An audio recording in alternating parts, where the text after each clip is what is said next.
Hey guys, welcome to another Marvel Contest of Champions video. Okay, if you've watched some of my videos before, you may notice that I haven't been on for a bit, so I've had a bit of a break, kind of recharge the old batteries, but I'm back now. So get ready for hopefully some valuable content. If you're new to the channel, then welcome, and hopefully what I can bring to you will be of some importance, and you might learn something, you might enjoy it just as a bit of a laugh. But welcome anyways. So this video is going to be for maybe lower tier folks to mid tier folks. So maybe you guys have been around for a while, just want to check this out, and maybe we'll give you guys a few tips, but mainly lower to mid tier folks this one is directed at. But hopefully it'll be of some value to all of you. So this is my content order of importance. So this is just my opinion. I didn't necessarily complete all of this content in this order, but I've done most of this, and I think this is probably the most valuable if you want to progress as quickly as possible. If you don't, then that's fine as well. But this is if you want to just try to blast through all the content as quickly as you can. So first thing, become uncollected. So complete Act 5, Chapter 2. So just to run through, Act 5, Chapter 2 gets you uncollected title. That gets you access to some, better crystals, uncollected monthly quest, that sort of thing. So that's really the first step in the game. Shouldn't take too long. Just blast through as fast as you can to get that. Complete all of Act 5 would be my next thing. So once you've got uncollected, try to run through Chapter 3, Chapter 4 again as quickly as possible, because what you want to get access to, guys, is Cavalier. So that Cavalier title. So completing Act 6, Chapter 1, in my opinion, is the biggest game changer in MCOC, really, because it gives you access to a much better 4-hour crystal, daily crystal, Cavalier monthly quest, which is fantastic compared to what you're used to. The values and things you can get to. It gives you access to better Cavalier crystals if you want to use your units on those. I don't suggest you do, but if you do, then by all means, buy all you can. Try your luck in the casino, but that is my biggest game changer right there. So that's what you really want to be working to as quickly as you possibly can in the game, for the main early goal. So get that done. And then you want to start doing your variants. So, you could start doing this earlier, but personally, I would try to get that Cavalier title first. Once you've done that, start completing your variants. So just the initial run through, because there's some excellent rewards just for the completion, especially in variants 8 through variants 5, I believe it is. I think all those are exactly the same rewards. I think variant 5 is when they start doing the better rewards change. 4, in my opinion, that's my favorite. I like variant 4 the best, only because it's so much different, where you start out using the high star champions all the way down to 1-star champions for the last quest, but 4 and 3 aren't the best rewards. You don't necessarily have to do them in that order. It really does depend on what type of champions you have to suit in each individual variant. Because if you're not aware, each variant has its own little niche. Whether you've got XL champs, good tech champs, whether you've got Spider-Verse champs, Mystic champs, whatever, there's a variant for you, hopefully, in your roster. Unless you've been completely screwed, you'll probably have, a good concentration of one type where you can at least start tackling the variants. So I would start trying to make your way through those. Then I would go back and start fully exploring Act 5. Now, while doing those completion of variants, it's a great time to start expanding on your roster. So getting more 5-star champions, starting to get probably your 6-star champions, a few of those built up. But with the variants, I would start trying to really diversify your roster. So what I mean by that is really starting to get some niche champions built up to a decent standard for tackling some, going back into those variants where you've had issues.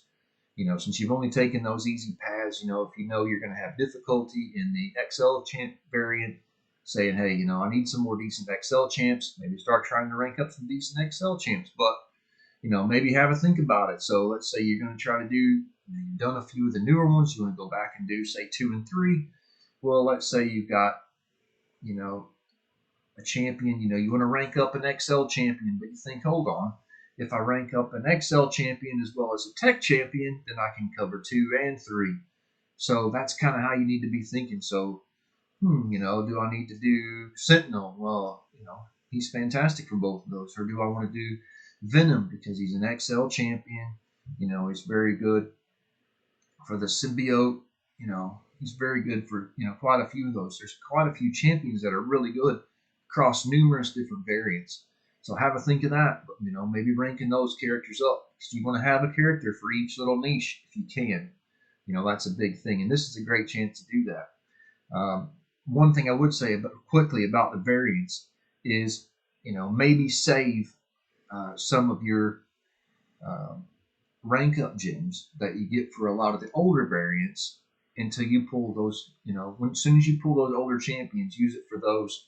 It's the last thing you want to do is if you pull, Hyperion right when you're about to start doing, say, variant 2 or 3 or whichever one it is that gives you, like, rank up gems for the older champions. You don't want to use your rank up materials and think, shoot, I've got this 2016 gem now, and I've just got no one to use it on. You don't want to rank up a crap champ. It's a perfect opportunity to use those on some of those older champs. So, moving right along, variant 8, possibly variant 2 completion. Now, variant 2 isn't the best rewards.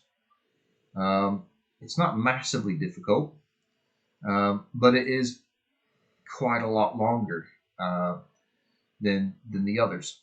So same as 1. 1 and 2 are quite a bit longer than the others, newer than those. So that's the only reason I put it there.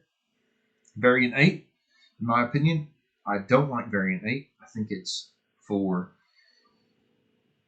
too high tier players. I think you need to have an extremely diverse roster to be able to do variant 8, or at least to do it very easily, unless you're really skilled, or unless you've got a huge account and a load of champions ranked up that you normally wouldn't rank up. You know what I mean when you get to it. But again, it's got the same rewards as 7, so really good rewards. If you can do variant 8, I would throw it in with the completion of variants in stage 4. Number 7, explore as many variants as possible. So go back once you've got a bit more diverse roster. Go back and try to do 100% completion. Explore all those. 100% exploration of all those variants because you do get some great rewards that do, again, the more you do, the more diverse you can make your roster. Number 8, complete all of Act 6, I would say would be the next one, because you want to start trying to aim for Thronebreaker. Thronebreaker, again, is another massive point, mainly because of the daily crystals. The 4-hour crystals are amazing. Access to, the better stores and all that sort of thing, because you do get so much better deals. Even Cavalier is the top title in the game, at least for now. I don't think it's going to be too long before the next one comes out. God help us with whatever the minimum is for that. But as of now, that's Thronebreaker is the next one. So complete all of Act 6. So once you've completed Act 6, you need to be able to do that and rank 3 a 6-star champion. That can be luck, in my opinion. It took me completing all of Act 6 and 100% in 7.1 and doing a run through on 7.2, and still I didn't have enough of any type of T5CC because I wasn't buying it. I was pretty much free to play at that point, so it took me a while because I had straight same amount across the board. So if you get quite lucky when you're doing your variants, especially those new variants, when you get 25% for each Each one you 100%, you get 25% crystal. So, if you get quite lucky on those, maybe even before you even finish Act 6, you might be able to have a rank 3. I know a couple people now that still haven't completed Act 6 and have got their rank 3 6-star, whereas it took me, so a 7.3 was almost out before I was able to get it. So, not quite, but it took me a long while. So, complete Act 7.1 through 7.3. There's some really, really good rewards in there, guys. My opinion, my personal opinion, I think Act 7 is easier than Act 6. Plus, the rewards are miles better because it's much newer content. So, of course, the rewards are going to kind of evolve. So, 7.1 to 7.3 completion is my next in line. So, by this point, you should be Thronebreaker, which gives you access to Karina's challenges. So, I would go through and do the easiest of the Karina's challenges. There are a few of those. So, there's 2 or 3 that shouldn't, by this point, it shouldn't take you any units or many units or, many consumables to get those done. Next on the list, I would say would be complete Abyss. And then maybe explore some of 7.1 to 7.3. And then maybe explore Abyss. I mean, you could do Abyss earlier if you like. It's whether or not nowadays how much it's going to cost you. In my opinion, it's how much it's going to cost you to do the Abyss. I still haven't done the Abyss because I've waited so long now. And the amount of units it would probably cost me to do it, it's not really worth it for me to do it at the minute. But it depends on if they make that, if Command makes that one of the requirements for the next progression. I'm not sure, but we will see. So, bits and pieces at the end. Skip Road to the Labyrinth for progression. You don't need it anymore. When I started, you had to complete Road to the Labyrinth before Labyrinth Legends opened up. The rewards are absolutely crap for Road to the Labyrinth. It is quite fun though. If you once you get to a certain stage where it's quite easy, nip in there, get it done. It's quite fun. Labyrinth Legends.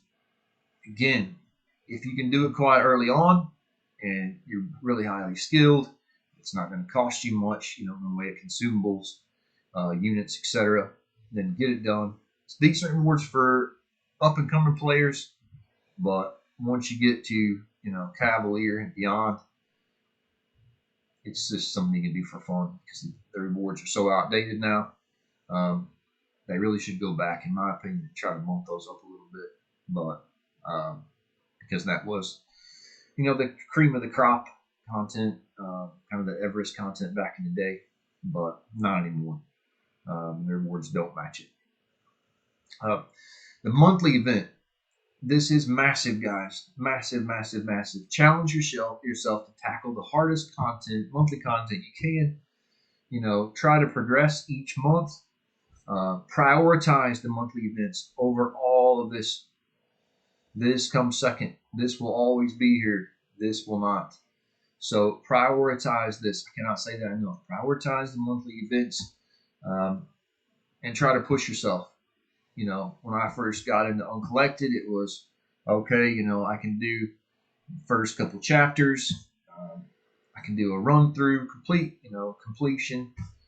And then, okay, next month I'm going to do a completion. Then I'm going to, fully explore the first quest. Then I'm going to explore the second quest. And then within a couple months, you'll be able to explore however long it is, then full Uncollected. Then Cavalier, I'm going to do a run through on Cavalier. Full completion, then concentrate on the exploration. Push yourself the best you can. Even, if you're up and coming, even save your units. If you need to save your units, do a bit of grinding for revives and units, and be able to buy some of those bits and pieces. Because if you can, use those consumables and complete some of that harder, challenging monthly content, and that's fantastic. Get those things done. Get that roster built up. Get it diversified. That sort of thing. But anyway, I can't say it enough. Do the monthly stuff first. When it comes to your alliance, join an alliance. Again, challenge yourself.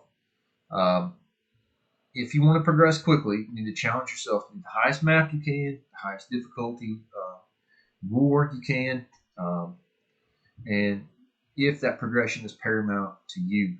If it's not, if you hate doing war, then don't do war. If you hate doing AQ, don't do AQ. Whatever suits you. But if you do want to progress as fast as possible, then join an alliance. The highest map you can do, and the most difficult, highest rewards. Try to get those higher rankings because there are some decent rewards that come through on both of those. Um, and then I've got a couple little bits at the bottom here, 3 things at the bottom. So variant 8, depending on specifics, plug it in where you want. I still haven't explored variant 8. I don't like variant 8. I think it's a pain in the ass. I think they've made it too difficult. I think they made it just ridiculous. So again, plug it in wherever you feel comfortable doing variant 8. Exploring Act 6. I've not done that yet. I don't feel it's even necessary now. Thronebreaker, I would rather concentrate on exploring Act 7. Act 6 is difficult. It's a pain. The rewards aren't nearly as good as Act 7, but I'd say once you've done Act 7, if you're getting bored, then go back and start hitting that Act 6. That's probably what I'll do. And the last but not least, Variant 1. Don't bother, I would say, unless you just want to complete all the content or you really want, a challenge. Maybe you're getting a bit further on in the game, Cavalier, Thronebreaker. Go back and do that Variant 1 because the rewards aren't great. It's really long, and in my opinion, it's still quite difficult content. So again, I would leave that to one of the last bits and pieces. So this has been my order of how I would think, to try to tackle the content in the game, whether you're just a free-to-play player or you're, you like to spin, take it easy, or push. If this has been, hopefully this has been helpful to yourselves. If it has, drop this video a like, subscribe, and I'll be hopefully bringing you guys some more helpful content as soon as possible. Thanks a lot, guys. Take care.